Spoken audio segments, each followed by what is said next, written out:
Welcome back. Now let's take a look at the first conversation for today. Across Africa, access to reliable and affordable electricity remains a defining challenge and an incredible opportunity. Millions of people, particularly in rural areas, still lack access to power, limiting industrial growth, education, healthcare, and innovation. But energy access is not just about connecting homes to the grid. It's about empowering people, creating jobs, and driving inclusive economic growth. As the continent's population grows, younger and more entrepreneurial, the energy sector holds vast potential to become a key enabler of youth empowerment. From renewable energy startups and off-grid technologies to new policy framework that encourage private investment, Africa is witnessing a quiet transformation, one that could redefine how its economies grow and how its people thrive. So, how can improved access to energy accelerate development and job creation for young people across the continent? And what role can innovation, policy, and partnership play in building a sustainable energy future? Joining us to discuss this is Kemoh Luméi. He's an energy specialist with over a decade of experience in energy infrastructure development, strategic leadership, and youth empowerment. Good morning, and thank you for joining us, Luméi. Thank you, and I want to say good morning Good to the good morning. people of Nigeria and Africa, and especially from back home, my country, Liberia. And I'm happy to be here, and I appreciate the invitation. Thank you. All right. So let's start with the bigger picture. How would you assess the current state of energy access across Africa and what progress has been made in recent years? Yeah, so currently in across Africa, more than 600 million homes, I do not have access to electricity. Even though there are significant steps taken by our international partners, local governments, but lot has been done on the documentation side in terms of policy framework, but actualizing the policy and implementing the policy is a big challenge. So the challenges are ranged from the issue of access to finance, access to capacity in terms of turning I in terms of turning policy into a actionable framework. Yeah, so like you would take for example now, recently African Head of State, with the support of the African Development Bank, the World Bank, and the Rockefeller Foundation, they launched their respective energy compact. Up to date, what is the progress that have been made in terms of achieving Mission 300? We have now been informed on the progress, and in terms of the single Africa energy market connecting the entire Africa to a single grid. We did a nice piece of paper as a continent in terms of actualization. It has not been actualized. So I think the issue of finance and the issue of capacity, it is that both of them, they are challenges that we as young people, we should try to see how we can look in that direction. So I will give you I will give you an example that I met a private developer in London. I had a very fruitful discussion with him. He told me, look, Kemoh, you have a very good idea, but he asked me one question. So who are the investors? I told him, what bank? African Development Bank. He said, yeah, they are good. They are very good, but in terms of recuperating or in paying or debt, they're having they're having the framework to recuperate their debt. But private investors, you have not need any private investor back home in your country that is investing in the energy sector.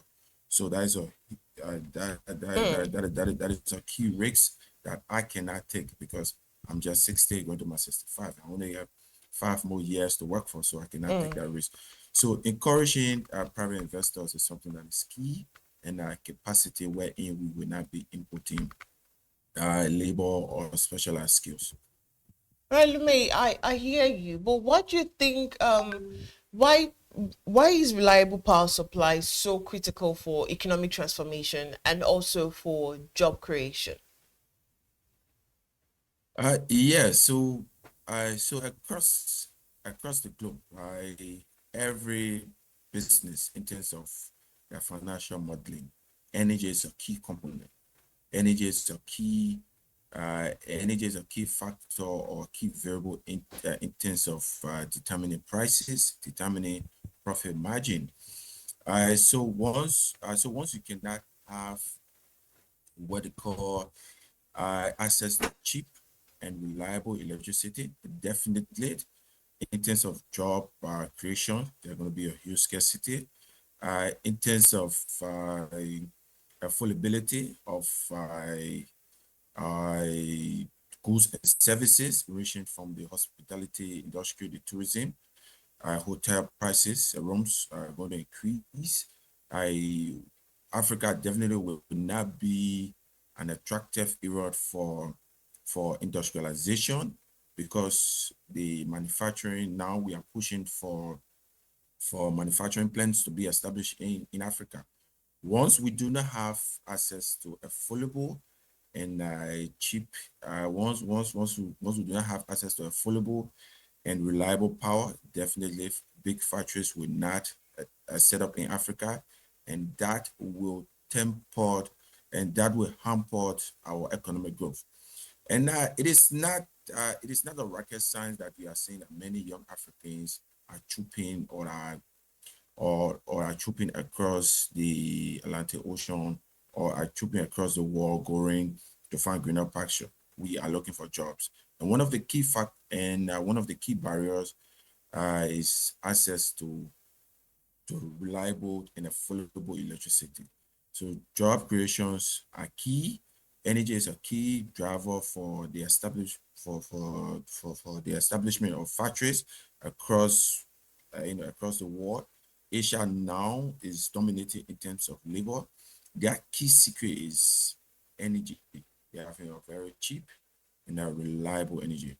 But I can tell you, despite of the very low access rate across Africa, we're having one of the highest tariff in terms of pricing when it comes to how much we purchase kilowatt per hour. Yeah, so I think to unlock unemployment, to unlock youth, to prevent the migration of African youth, we have to our leaders, and they have to address the issue of energy. We need to have energy. For me, energy now is not.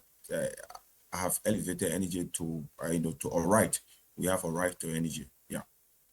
All right, let's look at youth and opportunity, which actually form like the better part of our conversation now. You often emphasize the link between energy access, like you just mentioned, and also now we want to link it to youth empowerment. How exactly does expanding electricity access translate into opportunities for young people? So there are two ways in which energy access create jobs for young people. Like in another way, like you say, translate. Yeah. So one, we have the short term, we have the long term. So for the short term, you have project opportunity. So for example, I'm a project manager and electrical engineer. So definitely, if a project is launched now, jobs going to be created for project managers, engineers, ranging from mechanical, electrical, even the logistic. Yeah, so there are a lot of jobs going to be created from a short-term project perspective. Then for the long term, you have energy infrastructure operations and maintenance team. So that is not large. So I can consider that even me, I benefited from one operation readiness project in Liberia. So my country, our only single largest hydropower plant, I was privileged to be one of the first 18 librarians that were trained to operate and maintain the hydro power plant. So you see, that is a key, that was an opportunity that was created for young people, especially me, and I benefited from it. Then we come to the long term.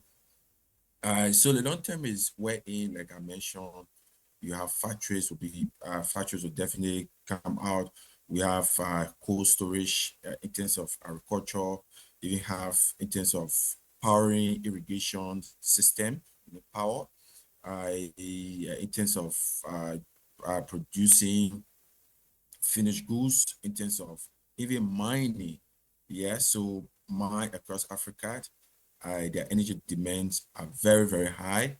And if today the president of my country or the president of Nigeria reach out to any investors, they say come and invest. One of the questions that investors are going to ask, what is your your downtown in terms of energy security, how reliable is your power and how cheap it is. I Even with the likes of Dangote, that one of the key factor the Dangote petroleum refinery in Nigeria needs is energy. So on the side of operation and maintenance, and on the side of utilization and end user, uh, that is where more jobs are created. And I think we need to pay attention as a country, as a region, as a continent. We need to pay key attention to the provision of energy, because it creates that kind of a long-term jobs in the hospitality industry, in the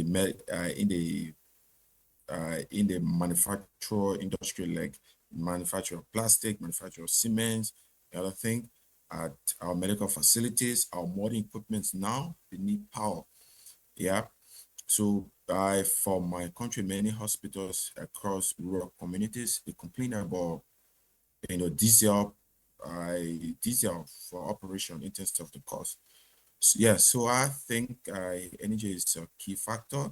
It is something that all of us we need to pay key attention to, like any other political issue. I think we need to elevate the discussion of energy, or just powering our homes in terms of light bulbs, and looking at it at a bigger picture, wherein more jobs will be created.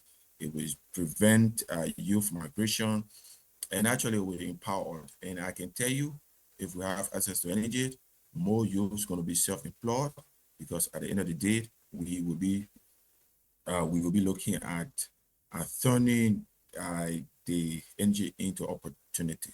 Thank you. What role do you think youths can play as innovators, entrepreneurs, and engineers in Africa's energy transition? What role do you think they can play? Okay, so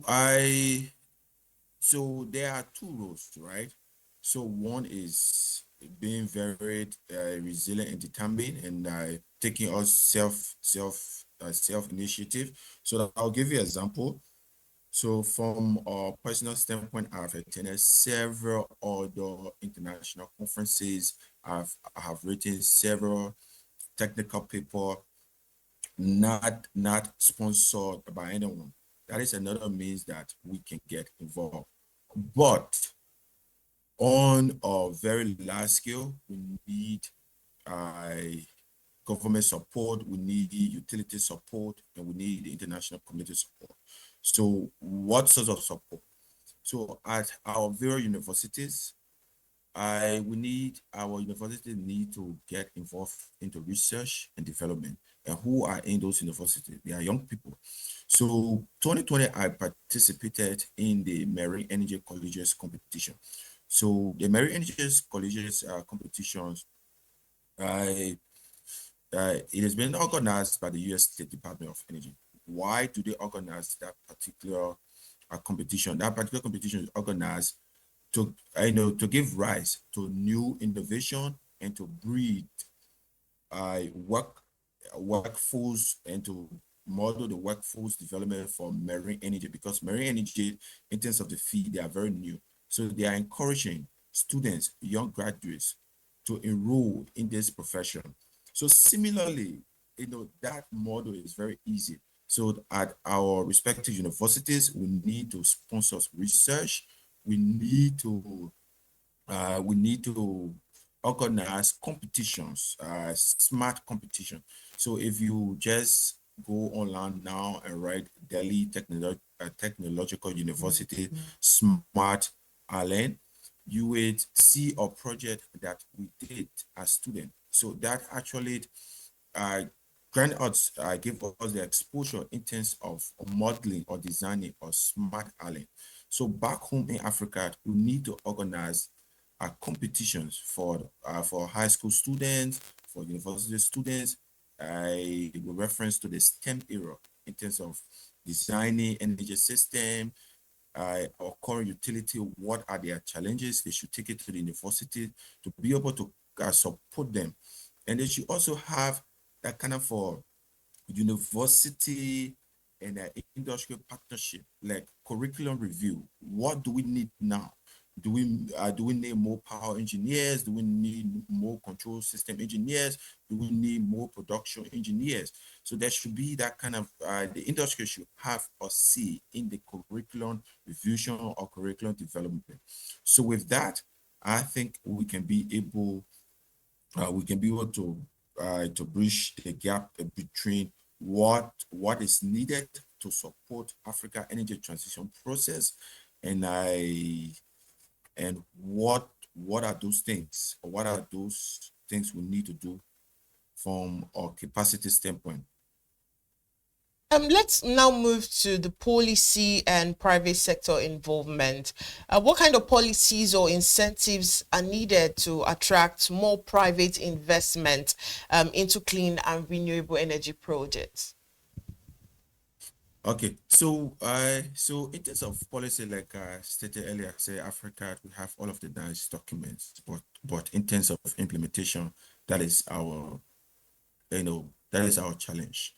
So now we have the Africa single energy market policy. We have, even like bro, having our revised national energy policy. ECOWAS has her own policy. North Africa has their own policy. So for me, I think we need to have a synchronized policy that filter down or that trickle down to individual region and countries. So for example, if you take now the single Africa energy market and in my country, Liberia, revised energy policy, it is in terms of priority, they are completely different. They are completely different. Africa, Africa is talking about having a single energy market. In Liberia, we are struggling with access of having access to energy. So you find out that from our continental level and our regional level and our country level, there is a mixed priority. So I think we need to have that synchronized policy. Once we have that synchronized policy, definitely we can support each other. So like now, recently I was in Ghana, I learned that they are experiencing they have energy surplus in terms of they are produced their production is less than their production. So why Liberia is not making use of the assets from Ghana? Because we do not have because the West African power pool is not that strong enough. So South Africa, why South Africa have an issue? Why Kenya have an issue? Why Kenya, for example, will be producing more and South Africa have an issue? Once you that load shedding, once we have that interconnected African power grid, definitely everyone going to have that stable power. But in terms of policy, more need to be done again, like I said, with reference to assuring them. But policy, they are designed and they just sit on the decks. They are now well developed. They do not reflect stakeholder perspective. It's something that we need to consider. We cannot move anywhere as a continent, as a region, as a country, if we have something we call scattered or disjointed policy. We need to have a single policy. We need to have an integrated policy that support our single Africa energy goal. Think that governments can ensure that energy development will benefit local communities and not just large scale investors? I beg your pardon, only. Okay, thank you. So to address that, the government needs to start from the bottom to up approach. The bottom to up approach is wherein individual community needs are assessed. So how do we do this? So like I spoke of policy or plan, we need to have that we need to have that clear that clear implementation roadmap. So for example, right, our our geographical in terms of population density is not that clustered in one area. So one key tools that we can use that many other regions or many other countries are using across Asia, across Europe, and across America that they started with is the issue of microgrid. So currently now one of the island states in America like Alaska, one of the their key strategy to powering their community is through microgrid. So Africa can adapt the issue of microgrid. So what microgrid going to discourage? Microgrid going to going to discourage the issue of what they call the issue of voltage drop. So voltage drop is more technical terms, wherein the longer the transmission line, the more land losses you experience. So with that, once we can have that kind of a grid system from a community that is built from a community-based standpoint, definitely community going to have a real impact. But if you looking at connecting a community that is 100 kilometers away from the national grid, that is a huge investment that will hamper the provision of energy to that particular that will hamper the provision of energy to that particular community. So what do? We construct a microgrid in rural communities and even urban communities.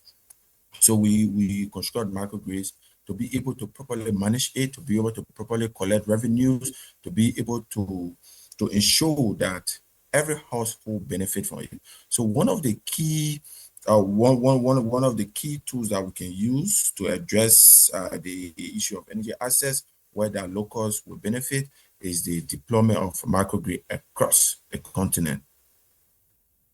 All right, let's now move to technology and innovation. Our digital tools, smart grids, and renewable technologies changing the way energy is generated and also distributed in emerging economies. Uh, so, so for smart grid from Africa's standpoint, we are moving towards it.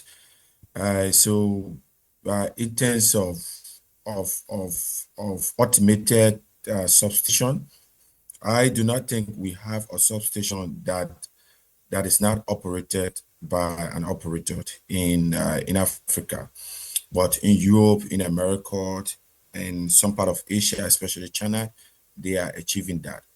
So by looking at Africa in terms of smart grid deployment, we are doing well with our metering system. So across Africa, even back home in Liberia, like 90% of our meters, they are all smart meters. So we are doing well in that direction.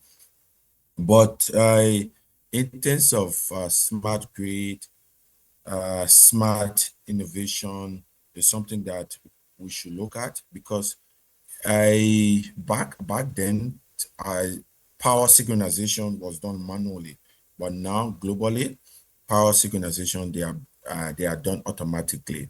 So two or three generators sees their voltage, sees their frequency, and see their loading requirement automatically and synchronized. So if you deploy smart grid infrastructure, you reduce the downtime when it comes to blackout. So if you have a blackout with a smart grid infrastructure in place, your turnaround time to have the grid ready to supply power is very, very short. So smart grid development is very key. And we are doing well, but we are very slow because currently we are only deploying smart metering system. We are only deploying smart metering system across the continent. So right now, I can tell you the national power utility can see my vending history, I can see my vending record via smart metering infrastructure. So we are doing well when it comes to revenue collection. We're referring to smart grid technology, but when it comes to power generation, in terms of automatically starting a power plant like 10 kilometers away, where in the national control system, the national control center can sit anywhere and dictate to which feeder to be open and which feeder to be closed. Is a challenge for us across Africa.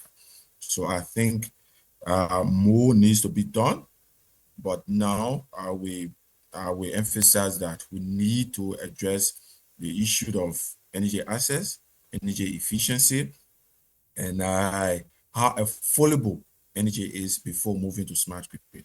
But it is something that is achievable. It's something that is good. It's something that we enhance our power system because smart smart grid infrastructure also comes with a very good and robust protection system. Yeah, so it is something that we are doing well in, but we are not there yet. All right, still on technology and innovation, can Africa leapfrog tradition infrastructure challenges through decentralized and off-grid solutions? You think we can leapfrog through it? Oh yes, yes. It is very easy. So for now, that's what I told somebody. I said, so in terms of energy transition from fossil fuel to renewable or from traditional technology to advanced technology, I told somebody, I said, we are not experiencing that because our energy sector is is developing. So once we are developing, it is something that currently we have the opportunity to adapt modern technology. But are we doing it? Many African countries are doing it, but few are not doing it because of cost. So you find out that the analog or the analog meter, for example, like I said, now many African countries are going to smart meter infrastructure. So, like for example, the analog meter is cheaper than the digital or the smart meter because the smart meter come with computerized programming chips and other things. So it is something that is very, very easy for us to do. We have not done anything. We are planning and we want to do.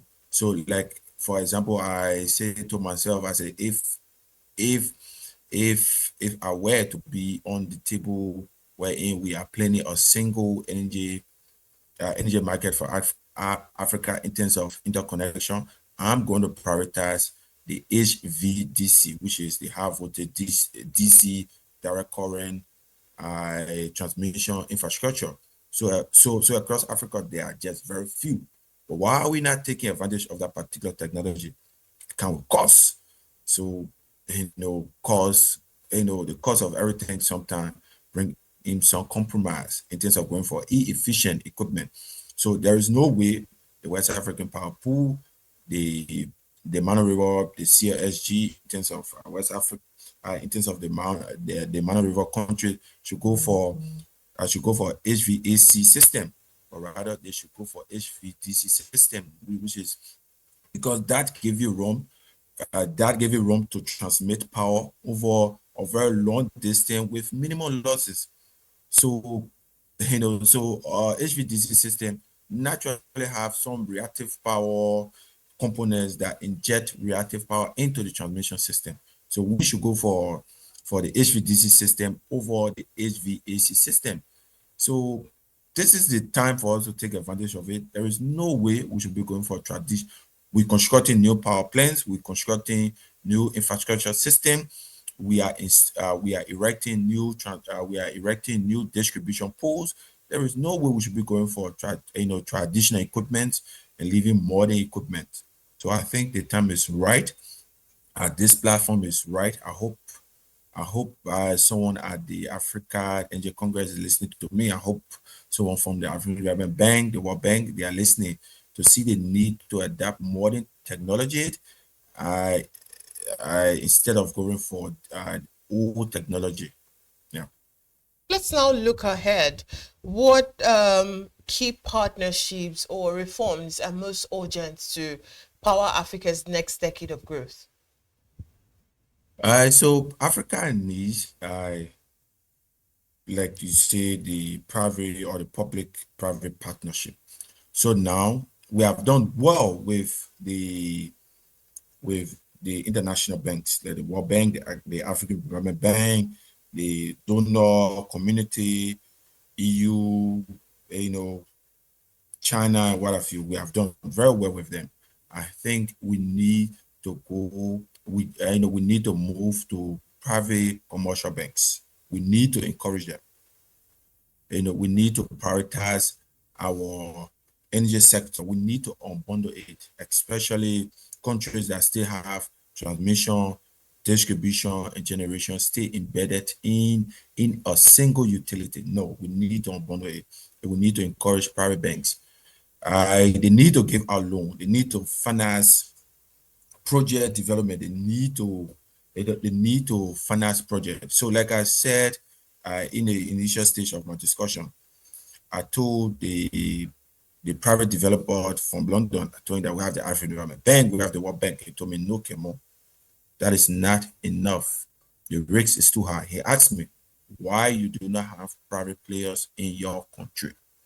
So to unlock I energy financing, especially large one from private financial institutions, African African governments need to reach out to private commercial banks, give them some assurity to see the need to invest in our energy sector.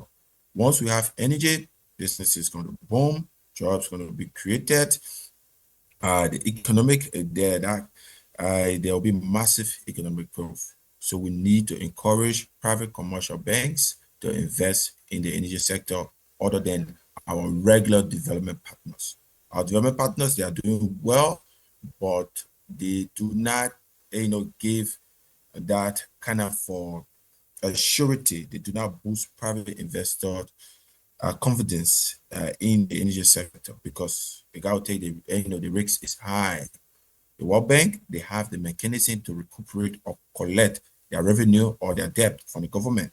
For me, as private individual, I come and put my 1 billion in the energy sector. How do I recuperate my loan if there's any default? How do I address the issue of power theft? So I think power theft is not unique to one country in Africa. It's all over. So it is something that we also need to address. Thank you. All right, before I ask for your final word, how do you think the continent can actually balance its growing energy demand with climate commitment and sustainability goals? How do you think that can work? Because we can't talk about energy without having to talk about climate change. Okay, so one of the thing that we need to do is to first develop strategy, and I think many countries they are doing that, but whether the strategy is realistic, in terms of data collection, whether the right data was collected, I do not know, but it is something that we need to develop a clear-cut climate change strategy, especially achieving the net zero. So if we develop a clear-cut strategy, so what next? We need to promote the efficient use of energy. So, for example, if my country we do not have even any renewable energy power plant, but all of our plants they are thermal diesel, HFO. We need to cut down on our carbon footprint. How do we cut down our carbon footprint? We need to use energy efficiently. So what energy why what using energy efficiency trickled? Using energy efficiency trickled the what they call cut down in your demand. So for example, if you use energy efficiently, if you are using 10 gallons of diesel, definitely you're going to cut it down to 7.5. So those 7.5, they reflect, you know, in terms of you cutting down your carbon footprint. And for the agricultural sector, how do we support the production of food? Because we need to eat. So the agricultural industry contribute immensely to the climate change, the CO2 emission, other thing. So how our vegetables are produced, what energy is used, if there's a need for us to install solar irrigation system, we have to support our farmers to install solar irrigation system. uh, in terms of electric vehicles, the transport industry is someone that is listening to me from my country say, no, we are far from this. For me, I do not look at impossibility. It is possible that we can set a target and work towards it, and we cut down on our emission from our transportation sector in terms of providing, once we're using energy efficiently, we give room for other technology like the EV, like the EV. So definitely when we cut down on our gasoline, our diesel vehicle, we are cutting down our carbon footprint. If we're cutting down our carbon footprint, definitely we are contributing positively working towards achieving net zero. So our transportation industry. So how do we encourage the use of electric vehicle, and how do we support it in terms of, we can tell you tariff, the importation of any electric vehicle ranging from motorbikes, ranging, I think you have keke, electric keke in Nigeria, we have it too in Liberia, but they are using gasoline. So how do we encourage the use of electric keke? And so once any product is coming in the country, the government can say, once you bring electric vehicle, electric keke, or any renewable energy device, definitely zero tariff. If you are private investors and you come in to construct a renewable energy power plant ranging from solar, wind, hydro, you're going to give you a tax breaks or tariff waiver or tax waiver for this period of time, 5, 6, 7, 8, 9, 10 years. So definitely you encourage investor. And once we are we are doing away with using those equipment that produces carbon emission, definitely we'll be cutting down our carbon footprint.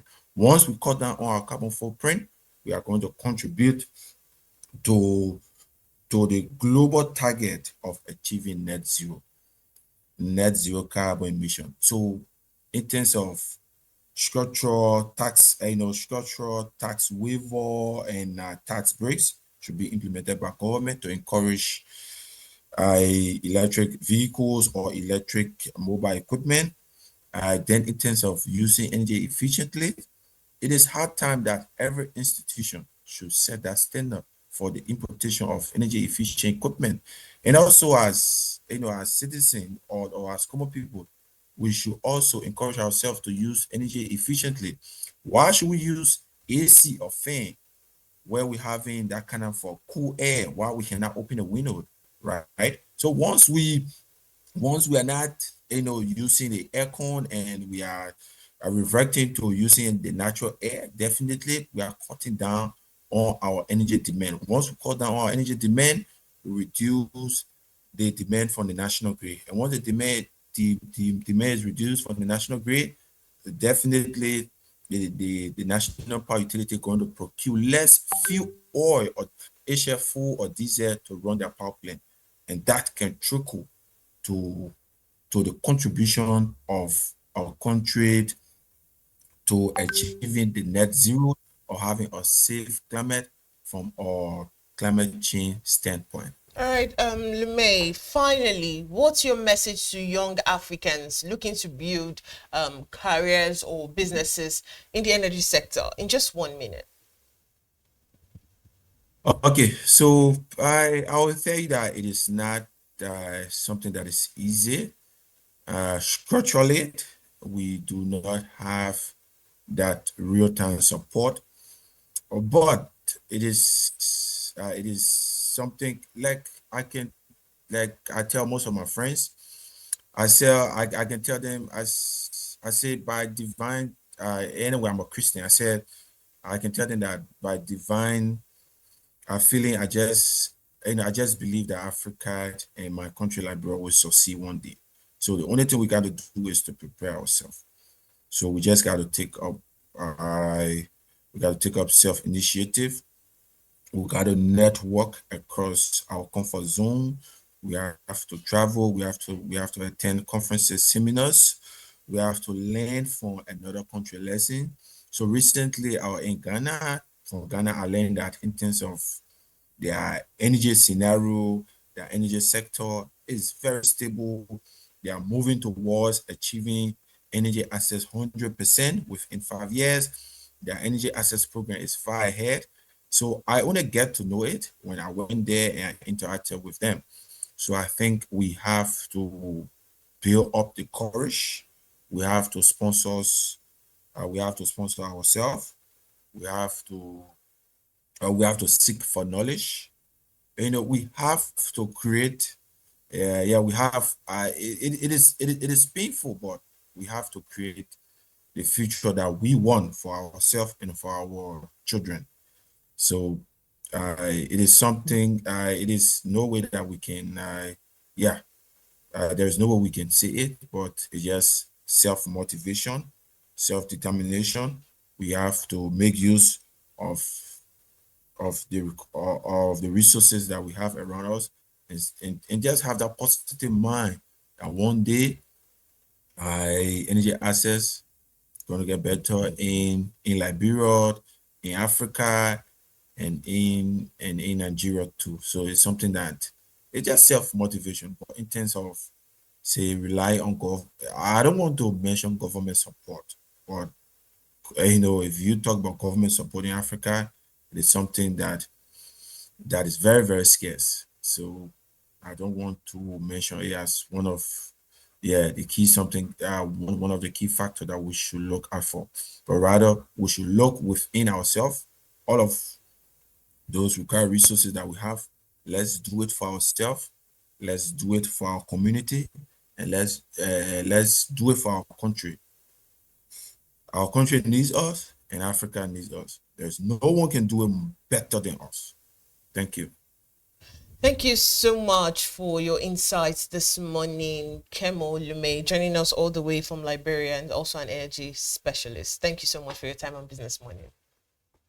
Thank you. Thank you. And that's been our focus today on Business Morning, linking energy access to youth and economic growth. Before I go, I'm going to give my opinion about the second conversation, or the conversation we had, which is linking energy access to youth and economic growth.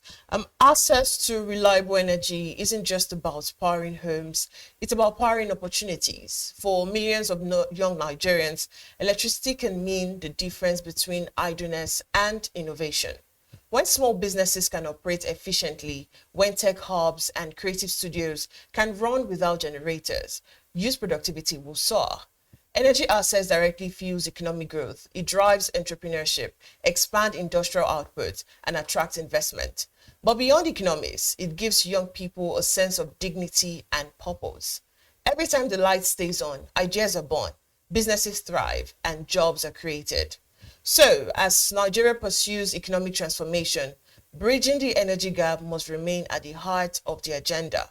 Because when youth have power, literally and figuratively, the nation's growth will become unstoppable. And the Breakfast Show continues with the big story after this break. I am Deborah Ezeh. Do have yourself a good morning.